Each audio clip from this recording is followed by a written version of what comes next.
Olá pessoal, espero que todo mundo esteja bem, que todo mundo esteja seguro. Pessoal, eu lembro que eu tinha comentado com vocês que a gente tentaria fazer essa aula prática presencial, mas infelizmente a gente não vai conseguir fazer ela. Uma série de acontecimentos impediram essa realização prática. Anteriormente eu tinha me programado para fazer essa aula com vocês nessa semana do dia 7 até o dia 11, né, que é sexta-feira. Mas infelizmente as aulas práticas nessa semana foram abolidas, então a gente só consegue começar a fazer as coisas a partir da semana que vem, que é dia 14, quando começam os seus estágios. Então ficaria muito complicado para eu conseguir fazer essa aula prática, visto que eu tenho muita coisa para fazer. Esse semestre vai começar assim numa loucura. Eu não vou conseguir passar uma aula muito boa para vocês, nem vou ter tempo de fazer isso, então vocês vão acabar sendo prejudicados também, e não é legal. E outra coisa também é que a reposição de aulas práticas que provavelmente vocês receberam no e-mail falando do terceiro ano, são direcionadas a quem está no terceiro ano agora, tá? Então vocês são considerados quarto ano, e quem estava no segundo ano passado, que é considerado terceiro, e aí sim eles podem ter essa reposição de aula prática. Em relação a vocês, fica muito complicado fazer essa reposição, porque normalmente tem muita coisa do estágio para ser feita. E eu sei que é importante a aula prática, mas eu não vou conseguir fazer essa aula prática com vocês, tá? Vai ser muito complicado, então eu achei melhor disponibilizar agora ela de forma gravada.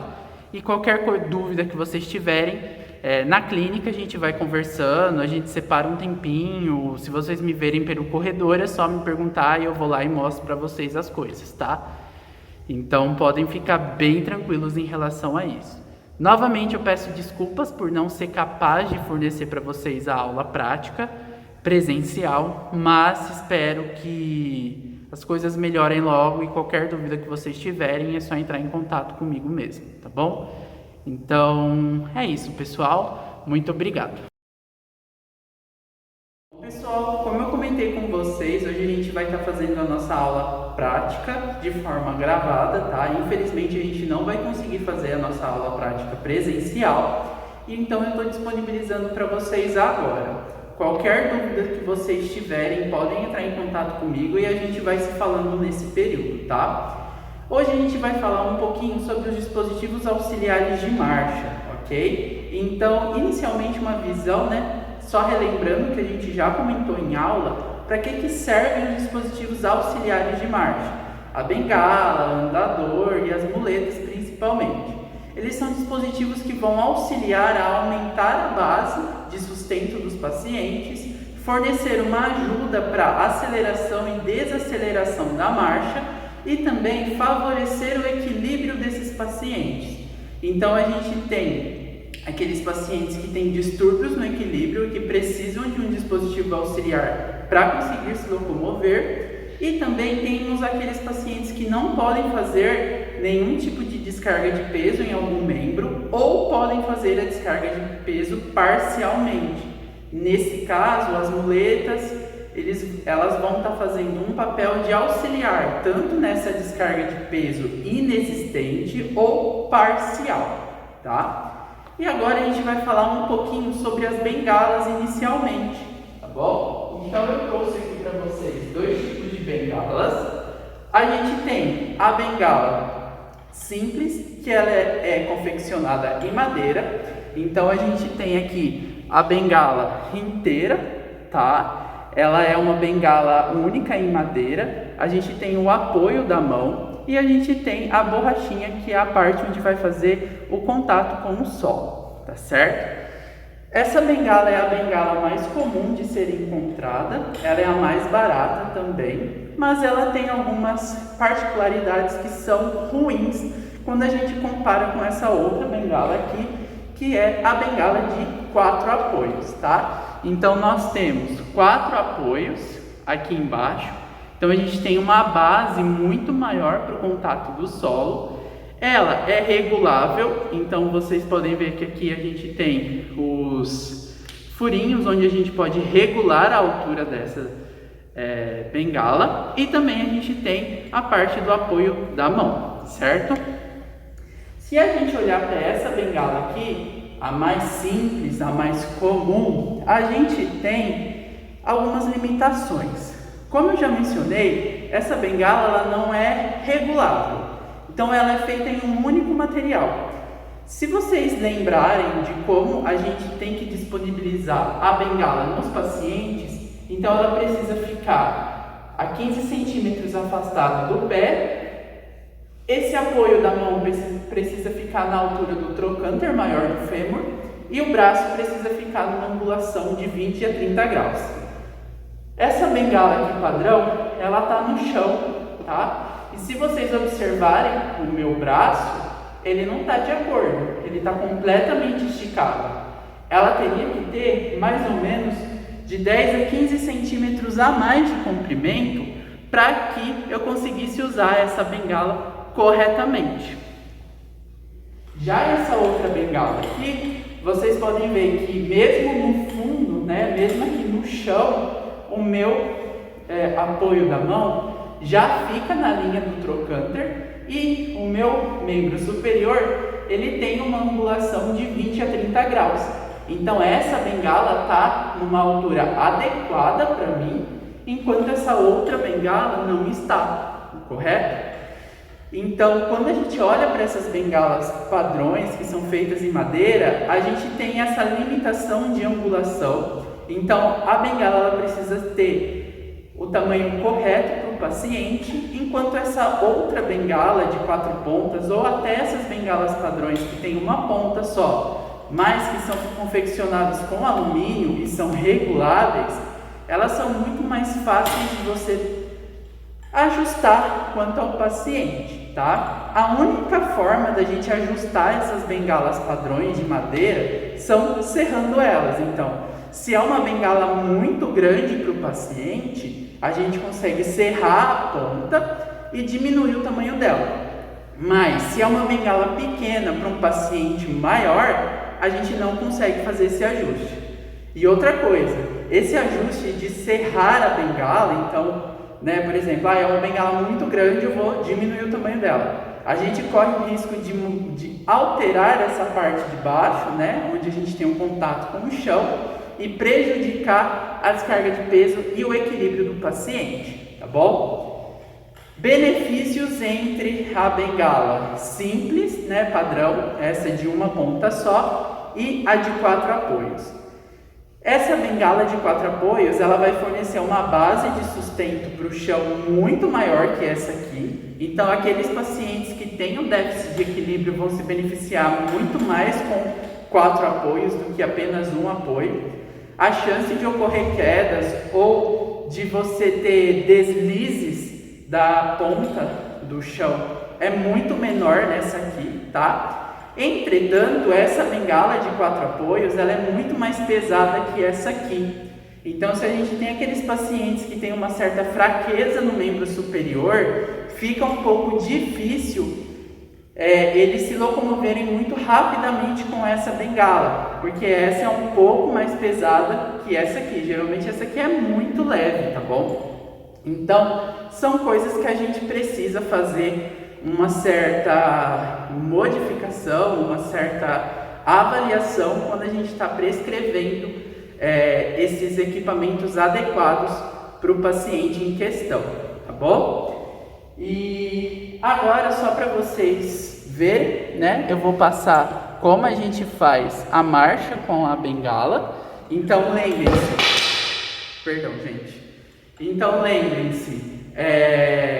a bengala, ela sempre vai ficar do lado contralateral ao membro acometido ou ao membro que você escolheu como não dominante, do paciente. Por exemplo, meu paciente é uma pessoa idosa que necessita de fazer a bengala para locomoção por conta do equilíbrio dela. Entretanto, ela não tem nenhuma lesão nos membros inferiores, então ela não tem nenhum membro inferior acometido.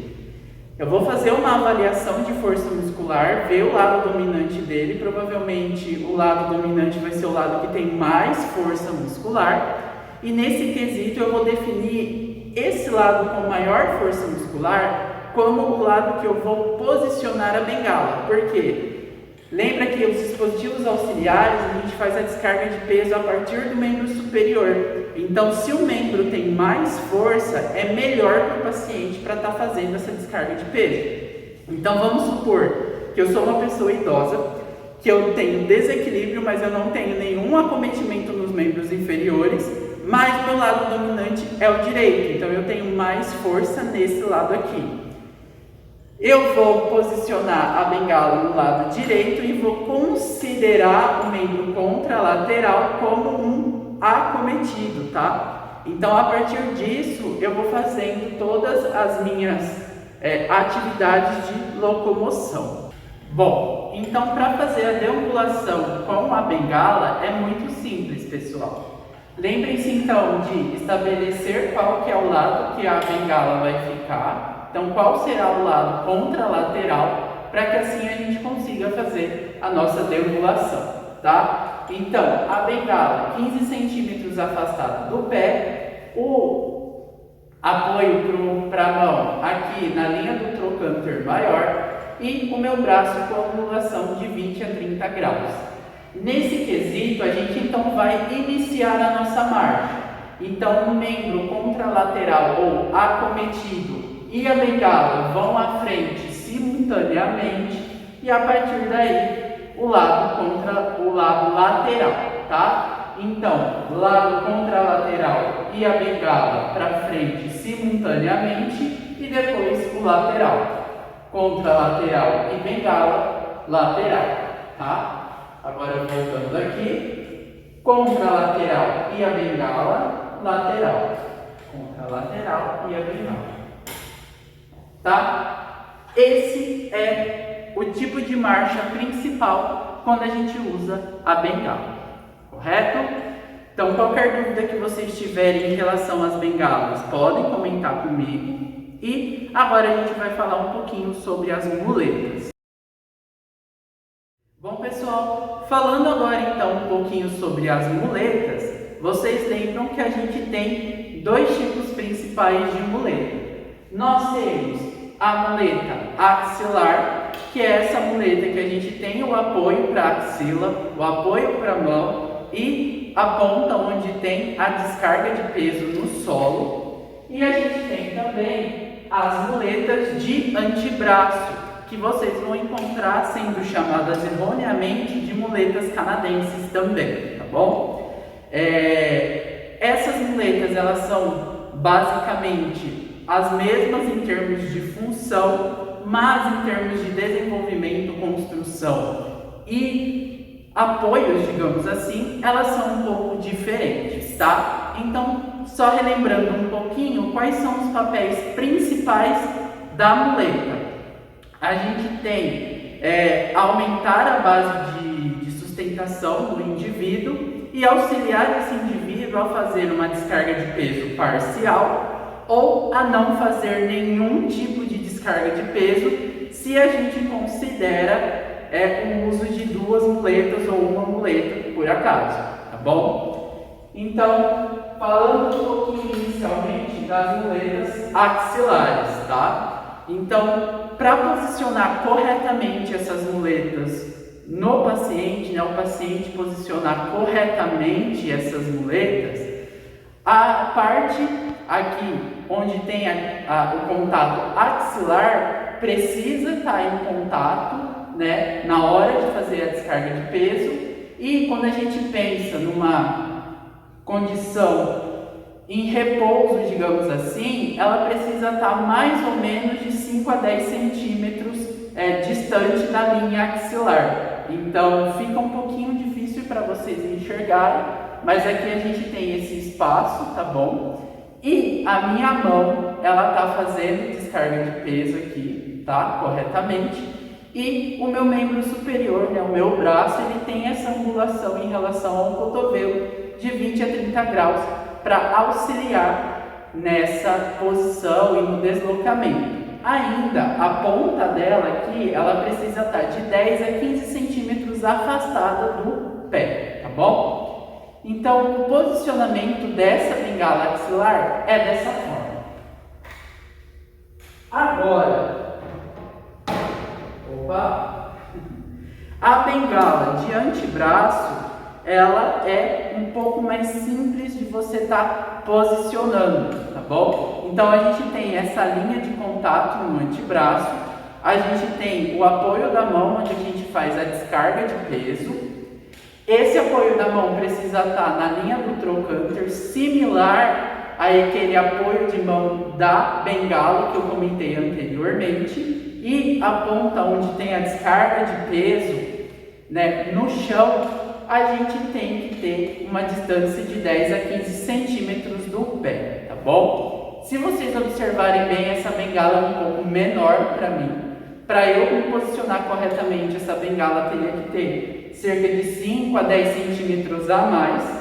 E a gente tem algumas diferenças entre elas em termos de tamanho, tá bom? Então, se vocês observarem aqui, ó, deixa eu chegar um pouco mais perto, a gente tem alguns furinhos, onde a gente pode fazer a alteração do tamanho, da altura dessa área onde tem a descarga de peso da mão. Então a gente consegue fazer essa alteração de altura, né?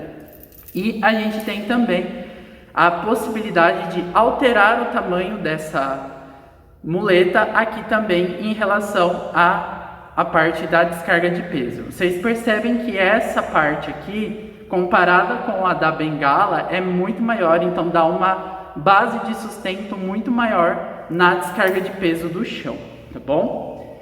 A de antebraço, normalmente o apoio da descarga de mão, da descarga de peso da mão, ela é de tamanho único, tá? A gente não consegue fazer a alteração de tamanho.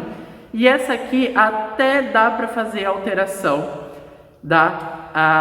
do comprimento aqui do local onde a gente tem o antebraço, que vai ficar assim. Aí, aqui, tá? Só que essa, como é um modelo um pouco mais antigo, já está impossibilitado de fazer isso. Mas, além disso, a gente também tem a possibilidade de estar mexendo no comprimento e na altura dela, tá? Então, as muletas de madeira, normalmente as mais antigas, né? Elas são confeccionadas em um único bloco, então fica mais difícil de você fazer essas alterações de tamanho. Então, elas são menos customizadas, tá bom? Mas, em geral, hoje em dia vocês encontram muito mais essas feitas de alumínio, elas são muito mais leves também. A de madeira, elas são muito mais pesadas, e essas são mais tranquilas para vocês trabalharem e disponibilizarem para os pacientes em questão, tá bom? Agora a gente vai comentar um pouquinho sobre a marcha em relação às muletas, tá bom? Se eu tenho apenas um membro acometido e esse membro acometido pode realizar uma descarga de peso parcial ou total, eu vou considerar o uso apenas de uma muleta, seja ela axilar ou seja ela de antebraço, tá? O processo de deambulação com apenas uma muleta, ela é igual ao processo de deambulação com a bengala. Então, a gente se posiciona daquela forma que eu comentei anteriormente, e o membro acometido ou contralateral vai à frente simultaneamente com a muleta e depois o lado lateral. Então, contralateral e a bengala primeiro, depois aqui, tá bom? Então, essa é a deambulação com apenas uma muleta. Eu vou demonstrar com as de antebraço, mas elas são independentemente iguais para as axilares ou não, tá bom? É que fica mais fácil para eu demonstrar com essas aqui. A primeira marcha que eu vou passar para vocês, que é em relação às muletas, é a marcha de 3 pontos, tá? Nessa marcha, o paciente ele não pode fazer a descarga de peso de um membro inferior. Então, vamos considerar que o meu membro inferior esquerdo é um membro acometido e eu não posso fazer nenhum tipo de descarga de peso com esse membro. Então, para realizar a deambulação, nada mais eu vou fazer do que inicialmente as duas muletas irem à frente e aí eu caminhar, né, ou dar um pulinho em relação ao membro não acometido, tá bom? Então eu vou colocar as muletas na frente e depois o membro não acometido, tá? Essa triangulação é um pouco difícil, principalmente porque o paciente faz muita força com o membro não acometido, tá? E é interessante que nesse período vocês auxiliem, né, orientem o paciente a não irem tanto para a frente com o lado não acometido, tá? O ideal é que vocês orientem o paciente a ficar com o pé na linha das muletas. Porque se ele passa muito à frente, a gente muda muito a base de sustentação e existe um grande risco de quedas e de alteração no equilíbrio desse paciente. Agora eu vou passar para vocês a marcha de sustentação parcial, tá? Considerando novamente que o meu membro inferior esquerdo é o acometido, esse membro ele pode fazer uma descarga de peso parcial no chão. Como que eu deambulo dessa forma? Então, inicialmente, as muletas e o membro que pode fazer a descarga de peso parcial vão à frente e depois o membro não acometido. Então, as muletas e o membro acometido, depois o não acometido, tá? Ok? Então são simultaneamente, assim. Então lembre-se, essa marcha é apenas se o paciente pode fazer uma descarga de peso parcial no membro acometido. Agora a gente tem a marcha de 4 pontos, tá? Essa marcha de 4 pontos é uma marcha onde os dois membros inferiores fazem a descarga de peso normal. Então, é como se fosse uma marcha para uma fase mais final de reabilitação, onde os pacientes já podem fazer a descarga de peso total, mas ainda se sentem inseguros com usar uma muleta ou uma bengala que seja, ou até nada, tá? E essa marcha ela é uma marcha mais lenta, mais difícil de ser realizada rapidamente, porque ela tem bastante etapas, tá? Então, inicialmente a gente sempre vai começar com uma muleta, independente do lado que seja.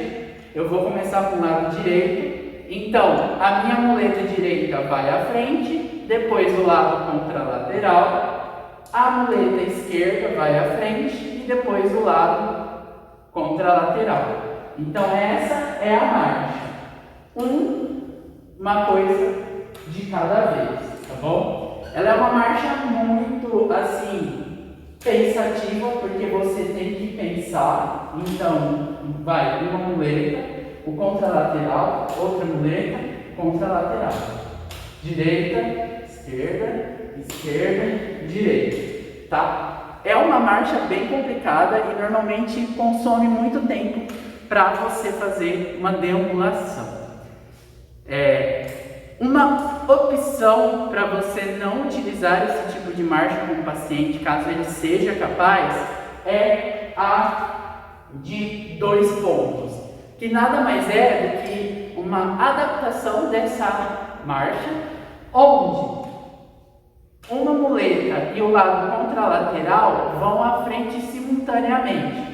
Então, aqui, aqui, aqui, e agora voltando, então, aqui, aqui, certo? Essa é uma marcha bem mais rápida para você estar fazendo com seus pacientes.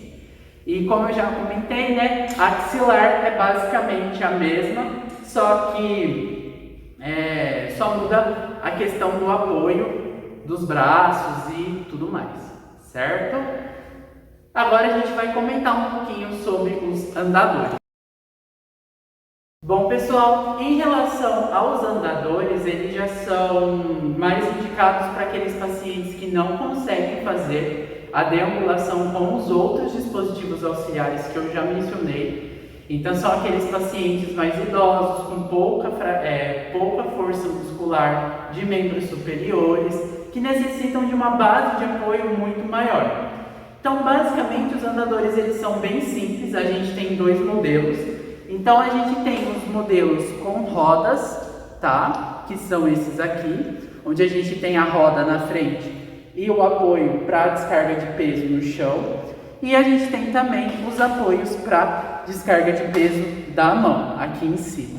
E a gente tem os modelos comuns, que são o que apenas tem os apoios normais aqui, além dos apoios da mão. Aqui no Ceafir a gente não tem aquele modelo dobrável ou articulável, por isso eu não consigo mostrar para vocês. Mas basicamente, para posicionar o andador corretamente, o paciente vai ficar no meio dele, tá bom? Aqui no meio. E os apoios da mão precisam estar na altura do trocânter maior e o meu membro superior precisa ter uma angulação de 20 a 30 graus. Alguns andadores são passíveis de você fazer a regulação da altura, tá? Outros já são um pouco mais complicados.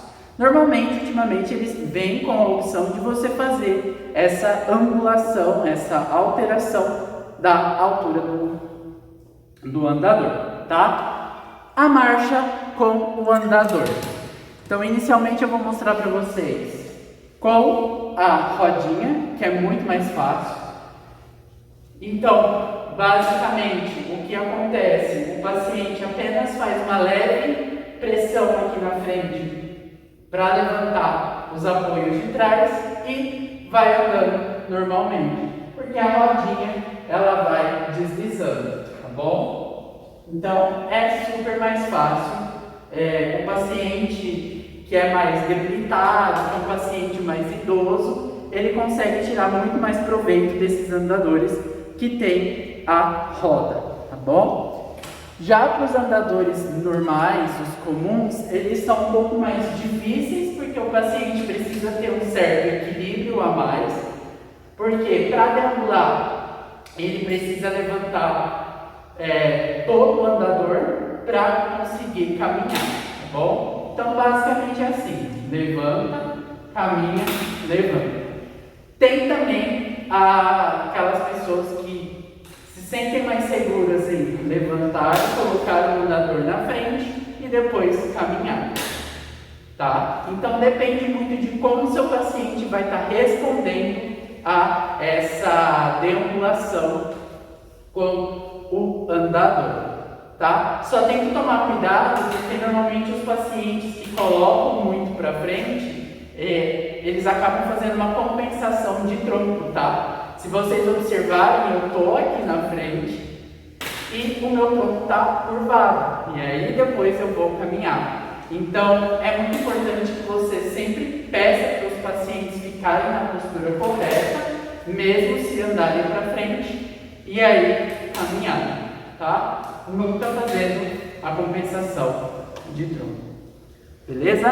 Em relação ao andador é isso. Qualquer dúvida que vocês tiverem é só comentar comigo. E agora a gente vai falar por fim da cadeira de rodas. Então, pessoal, para a cadeira de rodas é muito fácil de trabalhar com ela, tá? Como eu já passei para vocês em vídeo, nas aulas, a gente tem os apoios do pé, a gente tem os apoios da mão, a trava, né, da roda. A gente tem o apoio para você fazer o deslocamento da cadeira. Aqui atrás a gente tem apoios para fazer a angulação, tá? Então, se eu preciso fazer uma leve angulação na cadeira para subir algum obstáculo ou simplesmente para fazer alguma coisa que eu preciso, é só dar uma pisada aqui que ele faz a angulação, tá? E a gente tem também o apoio da cadeira. Então, só relembrando alguma coisa, nunca puxem a cadeira a partir do apoio das mãos, porque eles são móveis, tá? Então você nunca vai conseguir fazer uma movimentação adequada da cadeira por aqui. correto? Lembrem-se que os apoios do pé, eles são removíveis, digamos assim, então eles podem ser levantados ou ainda abertos para favorecer o paciente a sair da cadeira, tá bom? Para fechar a cadeira é muito simples, então a gente vai tirar o colchãozinho, né, do apoio, a gente vai levantar inicialmente os apoios do pé, vai abrir os apoios também aqui lateralmente, tá? E simplesmente vai pegar aqui e puxar. Fechou. Essa é a cadeira fechada, tá? Para abrir, lembre-se de não pegar aqui, né, com a mão fechada, então sempre com a mão aberta, e faz uma leve pressão, a cadeira vai abrir.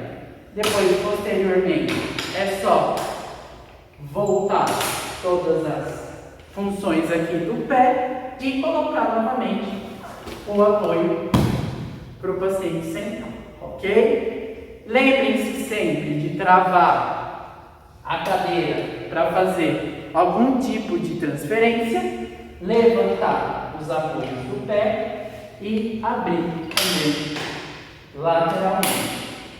E a partir disso, você vai conseguir fazer a transferência do paciente ou fazer o paciente sentar, sempre com os freios travados e, se possível, encostado em uma parede ou uma outra pessoa está aqui segurando, ok? Em relação à cadeira de rodas era isso, tá, pessoal? E qualquer dúvida é só me avisar.